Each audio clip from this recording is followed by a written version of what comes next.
આ નવરાત્રીમાં ગરબા કરવાની મજા તો આવે છે, પણ ગરબા કર્યા પછી જે પરસેવાથી હાલત ખરાબ થાય છે, તમારી પાસે છે કોઈ રસ્તો આનો? છે ને ભાઈ, સ્વર્ણિમ નગરી એસીડોમ ગરબા. અમદાવાદ મોલની અંદર ગરબા ગળી નામે ઓફલાઈન સ્ટોર આવેલા છે, જેમાં તમે 12 થી 14 સપ્ટેમ્બર સુધીમાં જો અહીંથી ઓફલાઈન પાસીસ લેશો તો એમાં તમને 40% સુધીનું ડિસ્કાઉન્ટ મળી જશે. શું વાત કરો છો? તો હાલ જ જવું.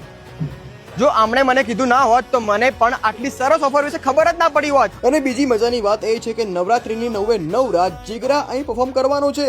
એના સિવાય પ્રી નવરાત્રીમાં એટલે કે 20 અને 21 સપ્ટેમ્બરે અમદાવાદમાં પહેલીવાર એસી ડોમ ગરબામાં કિંજલ દવે, ઉસ્માન મીર અને આમિર મીર પરફોર્મ કરશે. આહાહા, મજા પડી જવાની છે બોસ. એનું ડેકોરેશન એસ્થેટિકલી દ્વારકા ઇન્સ્પાયર્ડ છે. આખું ડોમ એર કન્ડિશન એન્ડ પિલરલેસ છે. લોકેશનની વાત કરીએ તો કર્ણાવતી અને YMCA ક્લબથી માત્ર 5 મિનિટના અંતર ઉપર ન્યૂ LJ યુનિવર્સિટી રોડ ઉપર જ છે. તો ચલો ત્યાં મળીએ.